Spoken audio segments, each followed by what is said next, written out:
Good morning to everybody. Was the concert okay yesterday? Okay. I brought a knife from home, so we will have bread in the morning. Ilyen szóváltást intézzük el ezzel az eszközzel? Nem, a kenyeret. Igen, ez is jött. We have maximum 1 hour for what we didn't do yesterday. So there are your papers, and whose group is this? What group have this? Marian's going to go first. Marian will go Presentate? Yeah. Az a papírja van. No. What group? De ő Marian szeretné kezdeni, de ez nem az ő papírja. De miért ő akarja kezdeni? Jó. Pont a legjobb hogy This is? This is? Okay. It's a bit disorganized and I apologize about that. That's okay. That's why you are here. And Also your languages. And you have to excuse my English because I'm going to speak very slowly and... I ask one moment Yes. before. Okay. Listen to it and write down what is not similar to all groups' writing. Okay? Okay. Good morning. We were quite a mixed group of teachers and adult education people, and we enjoyed that mix very much. What was the very first thing that came up for us was funding, how difficult funding is. There's very little government funding, and particularly for mixed ability groups, it's very difficult to achieve pots of funding. And for extracurricular activities, they're paid for by the students, which in itself excludes a lot of people.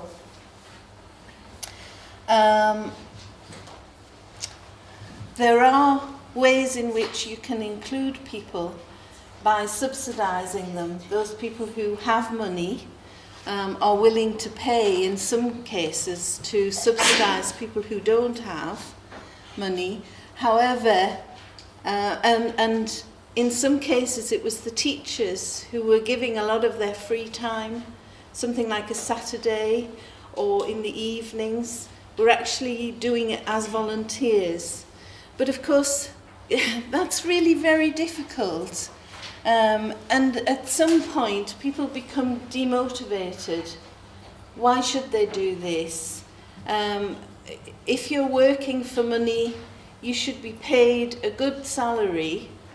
And if you're continually giving all the time, it demotivates the staff.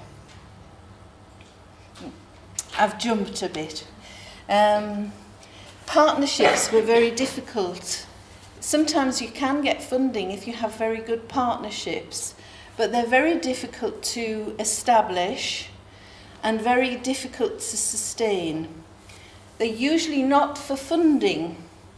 Certainly there are very good partnerships which involve what we would call interdisciplinary work partnerships.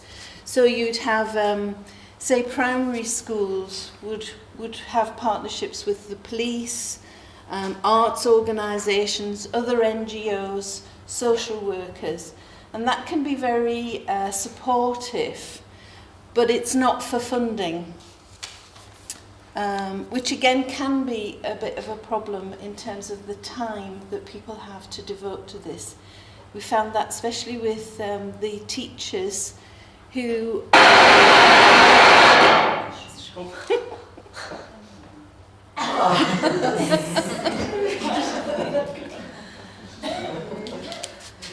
We found that very, especially with the younger, the teachers who just entered the profession, and found that that was quite difficult to fit all their work into the time available,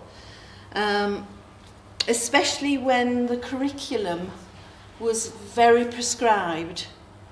Students then came to fall behind. They didn't have the time to devote to help students catch up.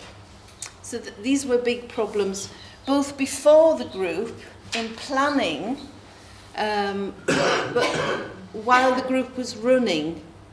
And by group, we interpreted that sometimes as children and adults learning separately and together. Even in schools, this is a big problem, where there's never any time to catch up. If you've got children not catching up at school, they're going to need good adult education. So we're compounding problems along the way, and we all felt that was a big problem throughout. Everybody in the group agreed that what motivated them, and in turn motivated the children and the adults that they work with, was passion. But sometimes that's just not sustainable.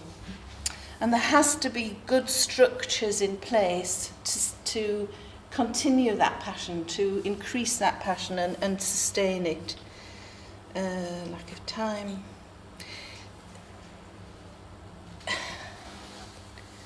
One of the big problems is that even in schools, the curriculum, and certainly in adult education it was felt, the curriculum is being dictated by what employers want, the labour force.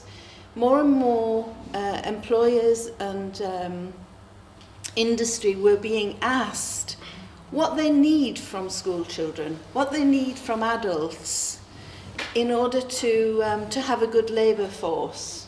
And this is even dictating for children, the curriculum.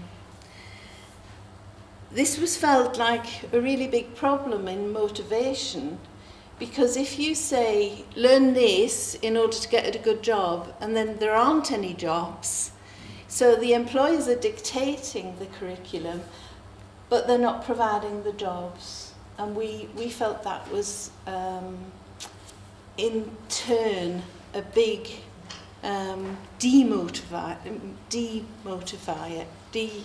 whatever the word is. It takes away the motivation from both the staff and the volunteers and the learners. So there's a cycle there that needs to be broken. And at one time, we used to talk about the joy of learning. Learning for the sheer pleasure of it, for learning's sake, and for learning the subject. And one of our group talked about, at the moment she's learning Greek, a very hard language, but her friends and colleagues were saying, why are you doing this? Why are you putting so much time into learning a difficult language? And who speaks Greek? And she's doing it because she'll have nicer holidays, because, you know, this is a good interest, but because she's really enjoying it, and because it's a beautiful language to learn. And that was a really good illustration, because we could have all said something that we're learning. And that's what life's about, really, learning continually. And that's lifelong learning is so important, and we've forgotten that philosophy. Would anybody in the group like to add? Have I forgotten anything? No? Good. Thank you. Thank you.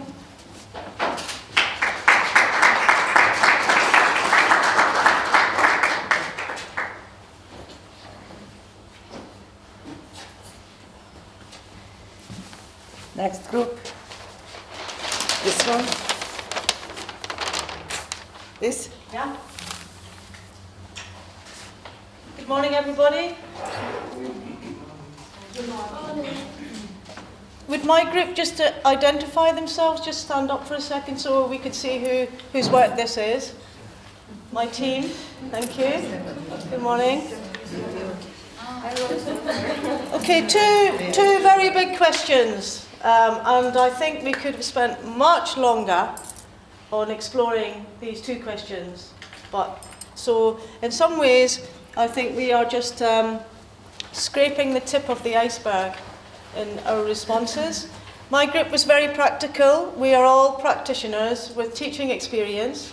A couple of people in the group work as consultants now, so they are more project managers rather than teachers, but the rest of us have very direct teaching adults, and some people also have taught children, but mostly we are adult education practitioners. And first of all, the first question, what are the problems that present to us before the learning experience takes place? So we broke it into two sections. First of all, looking at some of the problems presented by the learner, and the other problems presented more for the practitioner, which was more practitioner-centred. So we start with the learner, and these are very common issues, very universal issues.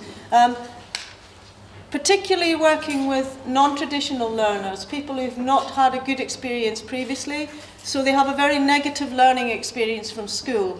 So before they come to the learning experience, they have already in their minds, they remember that school was not a good place for them, and that's a barrier to learning. They've had experience of bad teaching practice, so their relationship with the teacher has been poor in the past, and how do we overcome this when they re-enter learning experience? Excuse my Scottish, yeah?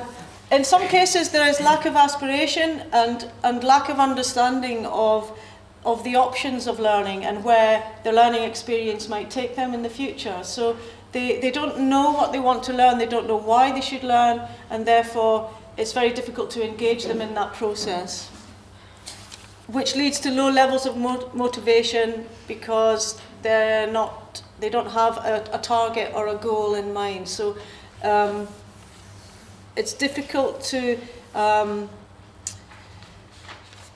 motivate learners who don't know where they will go in the longer term.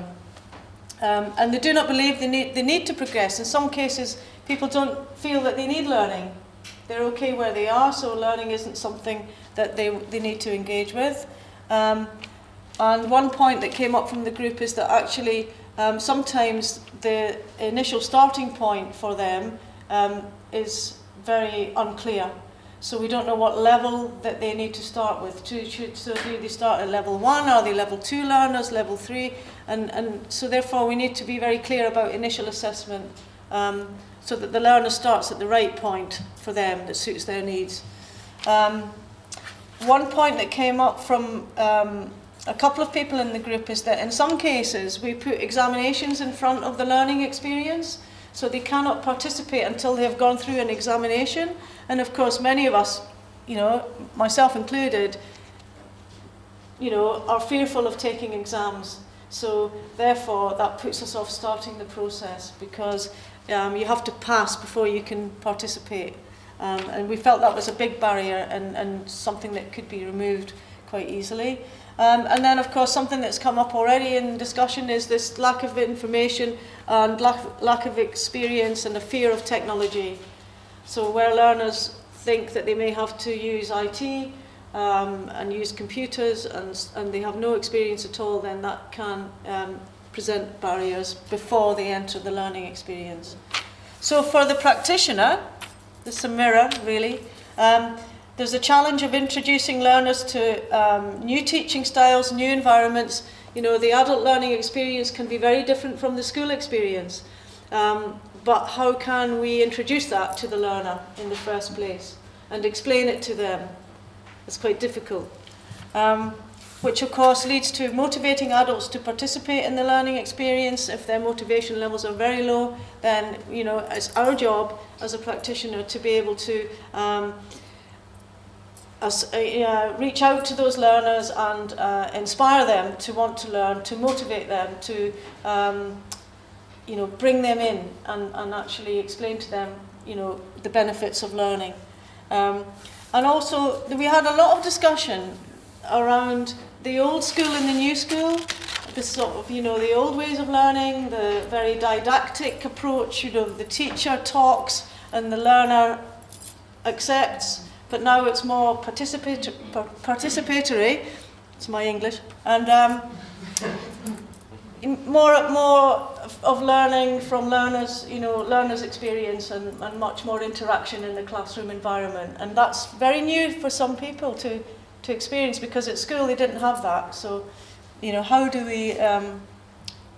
can we introduce learners to this new school?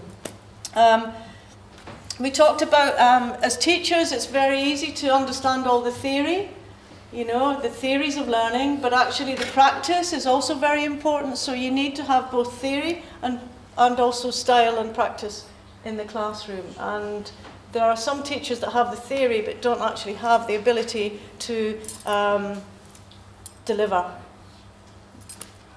Okay. And also something else that was a very important part of our discussion was recognising the different intelligences that the learners have. So that we have also as teachers, what are our strong intelligences and how can we introduce those things to learners? And one discussion in the group, which was sort of led a little bit by myself, was who is more intelligent, a lawyer or a builder?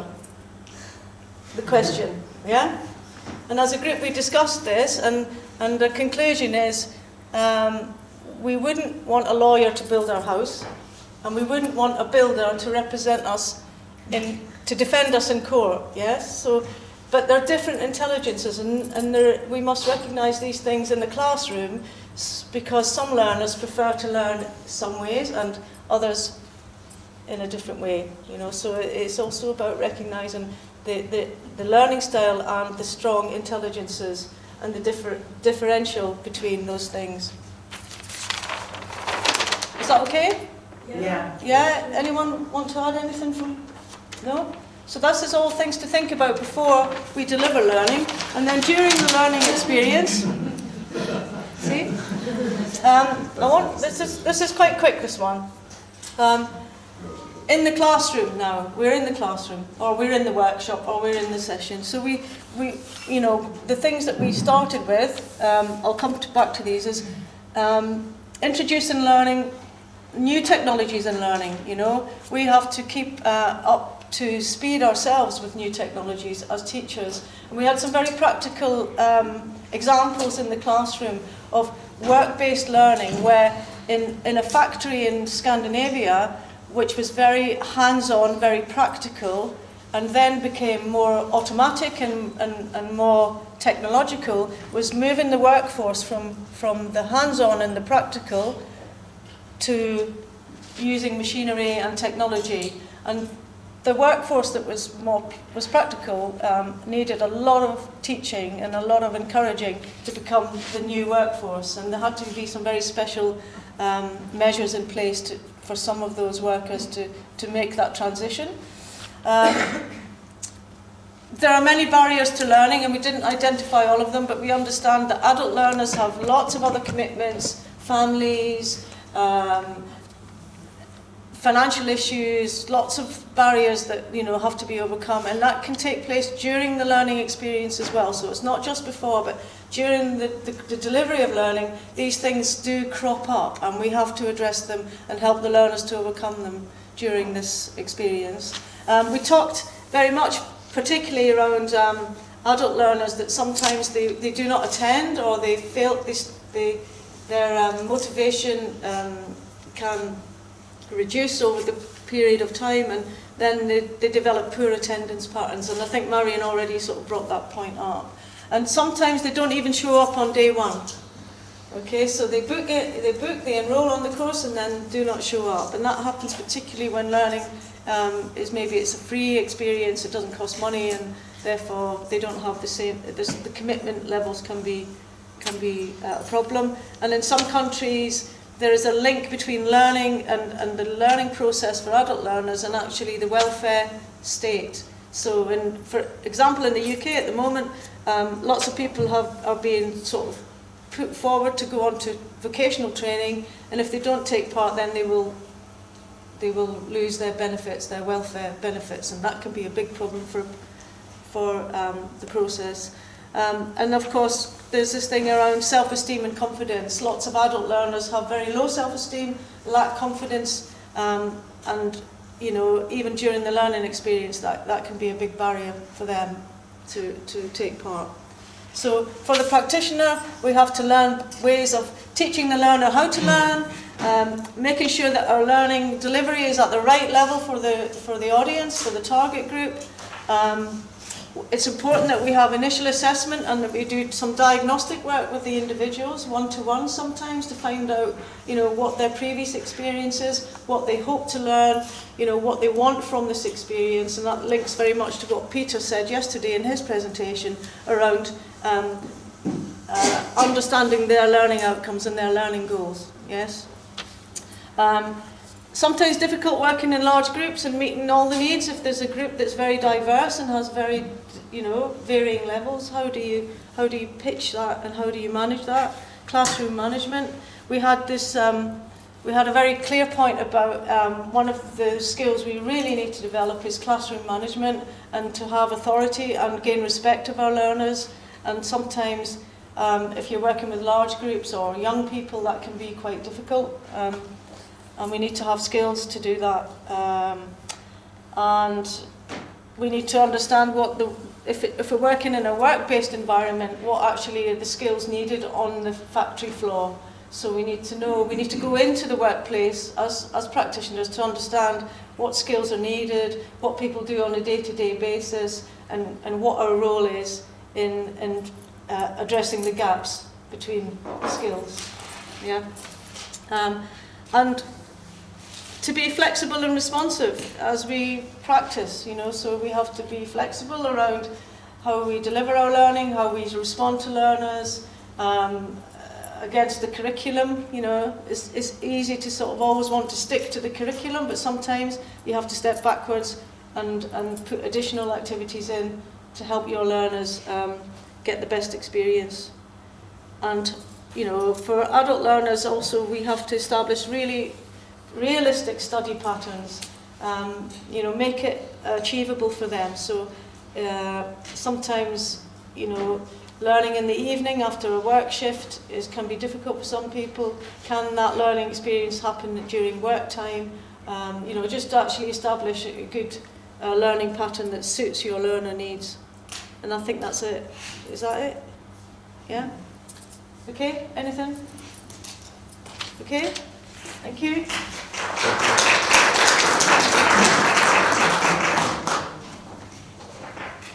The third group.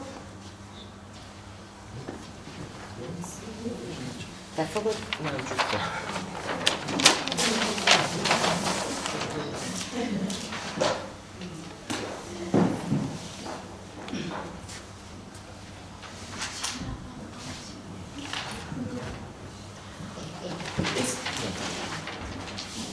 Which one? Yeah. It's not mine.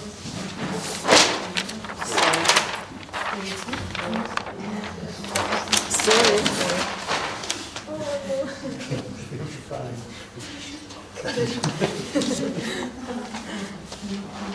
Hello, good morning.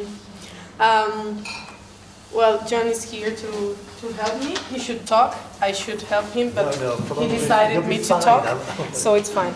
But yeah, our group. Anyone else want to join me? Please, and help me a bit. Okay, it's fine. So they are over there. If I need you, I will ask. Yeah. Peter was as well in our group. Okay. We made a kind of brainstorming, because it's not a real explanation, but just a few words about the problems coming before and during the teaching process. And I remember John decided to use the red color, because for him, I don't know, he can say the reason, but after his choose, I have chosen the green one, because I think it brings hopes. So I changed the color. That's and yeah, before the Now a learning. compromise, right? Yeah. Everyone can see, because probably it's too small, but No? it's fine. Okay. The problems before the teaching process that we could think about. The poor information about this general situation with the students. For example, their age. Sometimes we don't really know the age of the students. And their background, which is, I think, quite important, because depending on the background, we can really understand many things about these students, and it helps us a lot. But if we don't really know their backgrounds, then we cannot start, we cannot plan, because it's more difficult, and we don't have the clue. Yeah, their situation, it's quite important as well. Sometimes there are many immigrants, for example, coming to another countries, and they have a specific problems behind them with the families, with the language, many things, and we have to be conscious about that, because once we know this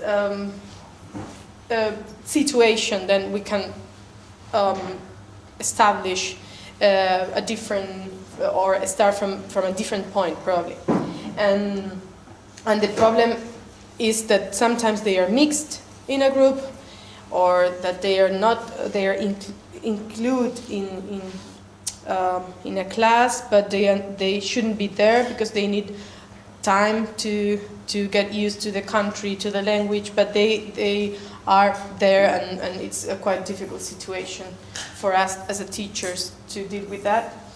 And the materials as well. We thought that it's difficult to plan when we don't really have the materials before we start. So yeah, we have to plan according to our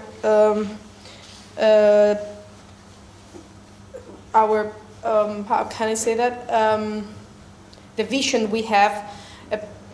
Of course we have to do the planning and everything, but without the real materials that we count with, then it's more difficult to start, and then we see little by little what's going on, and then we can sometimes give a solution to this problem. Sometimes it's not possible, or sometimes it doesn't depend on the teacher. So it's quite complicated. And the students' feeling of failing, for example, it's quite, everyone who is a teacher probably has felt that the students, some students feel that they are not able to do that, they are not able to pass, they are there because they have to do, but they are not feeling confident enough to continue learning and yeah, to finish their studies. So we have to cope with that all the time, and we have to try to make them into what they are doing. And Could I just add a little bit? yeah, sorry. Yeah. I think it's also, in adult education, you have almost by definition students who feel they have failed already. Yeah? And it's in a sense a compensatory issue of adult education. So you're dealing with students who have a sense of failure already, and you've got to do something about that to make them confident to learn again, and that can be quite tricky when you've already, quote, failed, yeah? And to actually persuade them that they haven't. They're actually on a new stage of success. Yeah? But that's quite difficult sometimes, I think. Yeah? Yeah, thank you.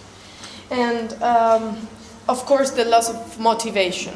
We all have felt somehow that our students are not motivated, and it's we have to make an effort every day, daily, to make them feel that what they are doing is something useful and important for their lives. And sometimes the subject itself, it's not really, there are some points where you cannot, I mean, something that you have to simply to study and to study by heart, and it's not so practical, so it's quite difficult. But that's why what Christy was saying, it's important, the practical method,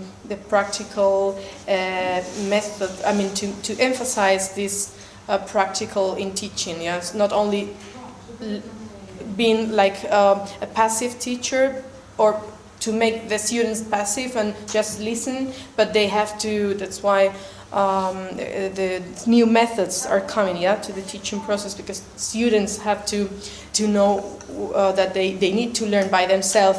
It's much more useful, and they learn more, and it makes them make them really into the learning process for the future as well. It's really good. So it's something that they have to work during the learning process, and then they will. There was one day that they don't feel that they have to do it. So in such a hard way, it's not so difficult to do that at the end. Group dynamics. It's another problem. Sometimes we have. Is it about the dynamics? Dynamics, interaction in the group, you know, whether the group's working as a group. Yeah. Sometimes they have to work together, and sometimes the level of the students, it's quite different, and their age as well, their backgrounds, and if they don't feel like as a group, well, then it's difficult for them to work together, and it's difficult for them to find the proper way to learn motivated. And life interrupts education. I think this is a good important point, because I have felt this thing, you know, when I was at the university. Many things happen during the life, and learning process is not like a paradise where nothing happened, but there are many inconveniences, there are many things that make you feel down, and you have to try to cheer you up all the time, because it's life. And I don't know, John, if you want to say something else. Yeah, I mean, I think it's you know, for adult students, they already have families, they already have networks, etc. And you can't assume that they simply just going to go from week 1 to week 10 with no kind of issues. You know, someone dies in the family, so children are ill. You know, it's life.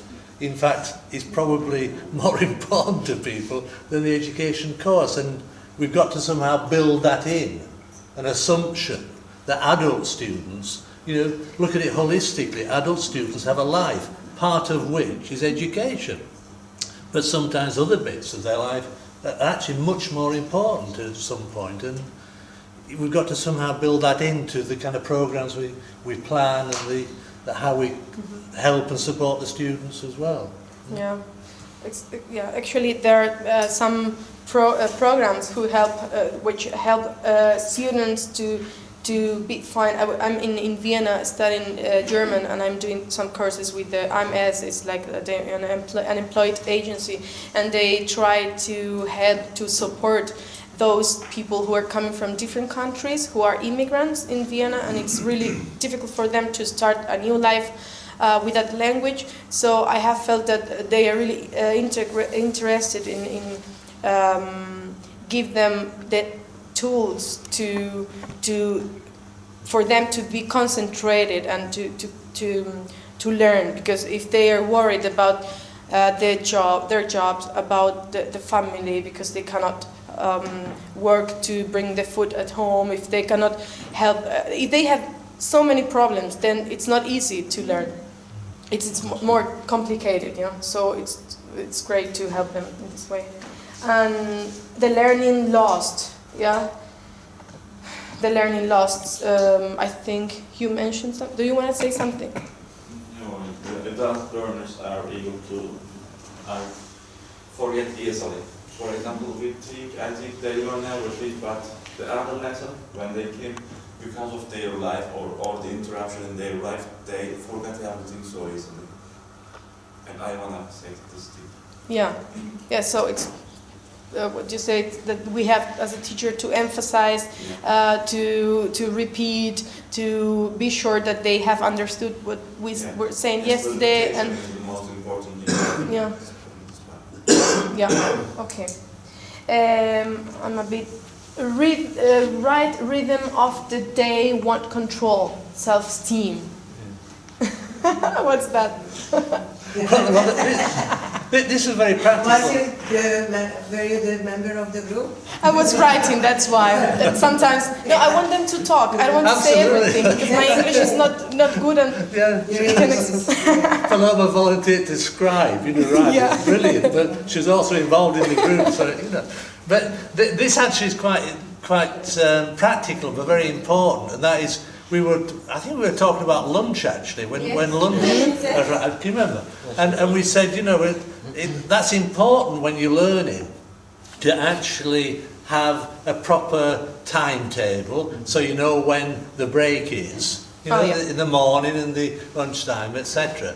And it was, in a sense, the kind of rhythm of the day has got to be acceptable to the students, because if you mess that up, right, it's not really respectful to the students, and they feel that if you don't do that, they want to be at least in control of when they have their breaks. Yeah. So it was this kind of, just something practical like that can have quite big implications for how students learn, and particularly how they respect the tutor or respect the institution. If they just miss their meal breaks, or it's just regarded as irrelevant. Well, it isn't. It's very important to actually respect that kind of rhythm of the day. Yeah. Throughout the whole day, not only at school. Actually, we are actually learning them about the day-to-day rhythm through that process. That's true as well. Yeah. Yeah, it's a way to be educated, because sometimes adults are worse than children. we're late and we're a very good example. Yeah. So it's really quite important, and to give timing for the task. Yeah. So you have this task and you have 15 minutes to do that, or 10 minutes to do that. Absolutely. So that they can organize themselves, and they can be conscious about okay, I have this time and I have to concentrate and not to lose my time all the time. Yeah. So prevent dropout, and what else? Students' expectations, which is similar. We have talked about that already. Well, I think it could, student expectations. I think it's Ronnie mentioned this, that very often adults have higher expectations of the tutors, of the programme, that you would expect in schools. I know children do and make demands, but it's a slightly different adult demands on the programme and the tutor. Do you want to say a little bit about that? When adults come into new training, they don't have much time. They want to be efficient. They want to see progress quite quickly, and they want you to deliver. Yeah. So it's And you said it's challenging though, so it's in a sense quite a good kind of so encouragement to good teaching as well, isn't it? Yeah. Yes. Yeah. Did you mention about mutuality, maybe? Do you want to say something about in general, because we are almost done? Okay. Mutuality? Who said something about mutuality? I think she's not here today. Yes. I think this was actually quite important. The top-down thing was mentioned, but the idea of the process of adult education being mutual between students and tutors. Yeah, very important. That in a sense you were working together, right? It isn't a kind of top-down thing. It isn't power, but it's a power thing about equality between deliverers of adult education and receivers and consumers. Yeah, and that we've got to try and get some kind of mutuality, mutual feeling that we're all in it together, so to speak, to actually deliver So it's a key. I'm afraid I've forgotten the person's name, but it was a very kind of developed argument about mutuality, which I think certainly in Western Northern Europe we share, which is that equality of student and tutor. Yeah.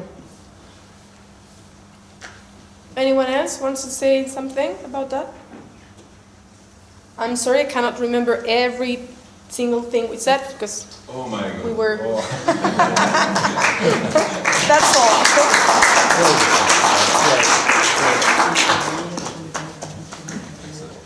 Maybe that's because you are an adult and you lost information very quickly.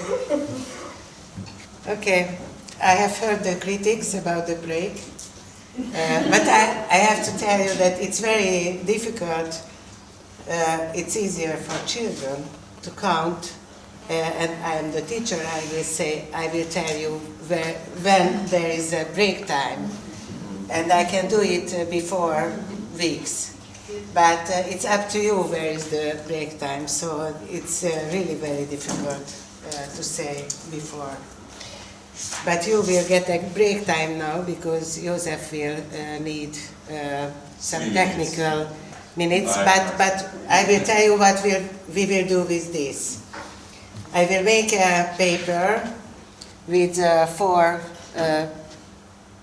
places. One is before and during.